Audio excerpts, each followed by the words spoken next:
What's good? What's good? What's good, man? It's your big homie, Big Bad A, man. And these are called the Big Bad A Chronicles, man. This is hey, I don't even care no more. We gotta let the story out, man. This is the real deal, Holyfield. What happened to me? Probably back in 2000, um, 2009, 2010, probably around that time. 2009, 2010, something like that. Yeah, something like that. Okay. At this time, it's not no drugs, no even marijuana or none of that. I was barely smoking. I was at that time I was smoking regular weed. This before high power weed was even in the game. You know, ooh, turn it off for me, big man. Turn it off for me. The black one. Yeah, turn it off. Push the green button. Thank you. Thank you, big man. Good job. I appreciate it. So, at the time, this is the time of Reggie, man. So this not no drug induced, none of that. What I'm about to say is very truthful. Actually, you can go back to my YouTube channel about 2 years ago, and I've actually already did a video about this. But I'm gonna do it again because this is the truth. You go ahead. This is the truth, and the truth has to be told, man. And yeah, let's get it. I remember one day when my homeboy came over. This is how it started. My homeboy my homeboy Keith came over my house, and he was like, oh no, and it was a little younger than me. He was like my young homie, but he was my friend, my peer. Like even though he was younger than me, I didn't treat him or look at him like he was a younger guy. I treat him like a man, just like me. You know what I'm saying? So, with that being said, he came to my house one day, and he was like, bro, teach me about God, man. Teach me about God. He was telling me about he had seen this. He seen like a figure in the sun one day or whatever, and he just once God put that spark in you, once he get you arcing and sparking, man, you want to know about God, and you had that thirst for God. So he came to me and he asked me to teach him about God, and that was an honorable and a heavy thing, for somebody to have that much respect for you and respect for your word and respect for you, that they come to you as a man and say, teach me about God, huh? Yeah, go ahead, buddy. So he came, and I taught him what I knew and my understanding of God was, and we sat there and we talked for hours, and we smoked and we chilled and we formulated. I had showed him the books and some physical evidence that I have, and we went and we formulated some things. We came to some conclusions, and we had great conversation. And he left, right? So he left to the crib, and that day, the afternoon, it was raining. I cracked my window because it gets kind of hot in my house. So I cracked my window, and I probably went to I laid down or something like that. Yeah, I laid down. That's what happened. I went to sleep, right? So it was more like real. This was okay. Boom. I'm just gonna say it was a dream for so people don't say I'm crazy, right? This is my dream. I woke up in this dark metal room. Everything was metal, but it was like nothing was molded together with welding with lines. Everything was molded, like smeared together. It was like the metal was like clay, like Play-Doh. Somebody melted that shit with their hands and formulated it piece by piece, like splat, splat, splat, splat, splat, splat, splat, splat, splat. Like it looked like the room was splatted together, but it was metal. It was hard and it was dark, right? So I'm in that place, and I look around, and everything is it's like a circular place. The inside of it is like a circular place, but it's dark, and it's a light going. It's like a straight light on both sides of the wall. So like you can see everything, but you don't see no light bulb or nothing like that. It's just straight light coming from some line light. It's weird. So you walking down the corridor, a hallway or whatever, and you get to this room, and you open the door. What's up? Hey, don't hurt him. Watch out for him. You okay? Are you okay? All right, go play. All right, so you get to I got to the room, but it is like a pool, right? It's like a pool. You can see windows on the sides. It's like a pool room, like probably about 10 feet wide, and then a pool that you got to walk through, like stairs to the pool, go down. Now I'm walking through it. This is what I perceive as a pool. You walk into it and it's like jelly. Thin, like very thin, like you put too much water in your jello. Like that. And it's wobbly like that. But you can walk through it. Now check this shit out. The water was not water. It was a cleansing room. When you're walking through this stuff, you got to walk through your head too. Like your head has to get submerged. But you can breathe in it. Now, whatever technology this was unbelievable because you could breathe you could breathe through the butter, through the jelly water. You know what I mean? But you're walking through it. You could feel it going through your hair. It's like going through everything. Like it's like cleansing everything. So as you walk through the other side, like you go deep. Like you go down the stairs, you deep, and then you go straight. And you start going up, and stairs. So it's like it's deep enough for you to get fully submerged in and walk through. That's all it is. So when I got up through the other side, these two men was on both sides of me, and they grabbed my hands. Each one of them grabbed my wrist, like on both sides. One had my other wrist, one had my other wrist. But like my hands done to my sides. I was scared to look at these dudes because they had the same outfit on. They had like a P. Diddy. Daddy, what's up? I got a surprise. Show me. I was scared. Hold on, wait to show me after I finish this, okay? I was scared to talk to these dudes, to look at these dudes because they had the P. Diddy suits. Really got a surprise. Okay. The bug's inside, right? No. Let me show you something. All right, hold on, man. Hold on. So anyway, the dudes were escorting me through this long hallway. I'm not looking at these dudes' faces. I'm just looking at the let me see.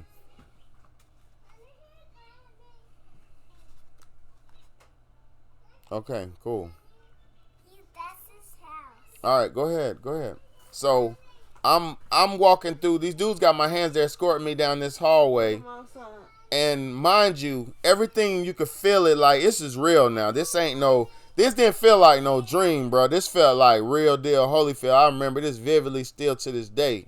So look, the dudes walked me down this hallway, and I'm walking into this it's like a dark corner, like everything's dark. But as I'm approaching, you can see this like a big ass stomach, like a big fat stomach, like a big ass stomach. That's all you can see, like a big jelly roll stomach. And when you you see the stomach, but then the upper body and the head is so far back into the corner, it's in the darkness, so you can't see nothing but like these legs. But they're not like legs. It's like so much fat hanging over the leg. It's almost like Jabba the Hutt, to be honest with you. But you don't see no head and all that shit. You see the legs and the fat of the belly. And then the dudes let my hands go. They escorted me to this thing, to the belly, and let my hands go. I wasn't really scared because it was what it was. I couldn't really get away. Like, I knew I couldn't get away from it. So I'm standing there trying to see the face of it, but you can't see no face because it's just too deep in the darkness. So a freaking screen comes down, a projection screen comes down, probably like within a foot of my face, probably like a foot away from me. And it starts going through females' faces, like, brrrr, and it's going through thousands of females' faces. And I was like, yo, this is crazy. Like, I knew what was going on then. I knew exactly what was going on. I was like, yo, this thing's trying to, hold on. Out there, this thing's trying to figure out what I like. So, what's wrong? Did you hit him? All right. You okay? Let me see that. Oh, dang it. I love you. You gonna be all right to play? You want to play in here? What I playing with, honey? It's okay. Go play. Here. There you go. All right. So yeah. So it's going through the faces, and it goes ding, like it's like it didn't make no noise and no shit like that. But that's how it's going that fast, like, and it stops on a black woman's face, almost like a Halle Berry type of woman, like a light me, dark but caramel complexion. She was darker than me, but she was not dark skinned. But she was a caramel complexion black woman, and she had a Halle Berry haircut. Like she was beautiful, like that kind of Halle Berry type of look. But it wasn't Halle Berry; it was that type of look, though. You know what I'm saying? And when the face, she started looking me into my eyes, like real deep into my eyes, and it was real like seductive, but it wasn't like trashy. It was just like deep staring into me, and I was like, you know, I knew what was going on. Go ahead and put that back in your cage. Go ahead. All right, go ahead. I gotta do my video real quick. All right, so here, I know. All right, so at this point, I knew what was going on. They're trying to damn seduce me. So this is weird. Now this gets when it gets really weird. This tube thing, a skin tube comes out at the middle, like the stomach part at the middle comes out, but it's got a vagina. It's got a vagina on the damn front of the tube. I can't say it too much with the kids. On the front of the tube. So I didn't want no parts of this, you know what I'm saying? But this thing found me and it grabbed my thing and it damn, you know what I'm saying? I was just standing there looking into the Halle Berry lady's eyes, and she wasn't even talking or nothing. It was some old tantric mind crap, you know what I'm saying? And this is real deal what happened. Next thing I know, I woke up. Boom. I'm back in the bed, you know, back in the bed. I get in the shower because I always take a shower when I wake up. That's part of my morning ritual. I take a shower when I get up, and when I got in the shower, I wiped with soap, and I was burning like like you know what I'm saying. Like I had now look when I opened up the shower curtain so I could get some more light. I looked at my joint. I had 4 lines. Now look, this is the shaft thing. I had 4 lines going down, 1 on the side and 2 on the top. It was like going straight, clean cut lines, clean cut. It was that thing had sucked. It cut me. So that's when I knew it was in real life. It was real life, cause I had real life cuts. I ain't no homo. I even showed my brother, like, I ain't showing my whole thing or nothing like that, but I showed him the cut so he could believe what I was trying to you know what I'm saying? You know, I even showed my brother, you know what I'm saying? Like, real talk. I just showed him a little piece where the cut was at so he could see it was real. And I told him what was going on. So, hey, man, now let me break this down. So, look, that happened, and I ain't think no more of it. I just knew I had been abused by the damn aliens, you know, because they always come to get the genes from the humans. That's what the aliens always been doing. So long story short, about a month. Hold on. About a month later, I had a dream, right?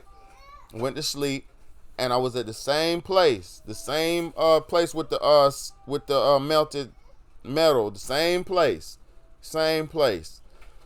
But this time, a light had turned on in the middle of the room. Bing, real bright white light turned on.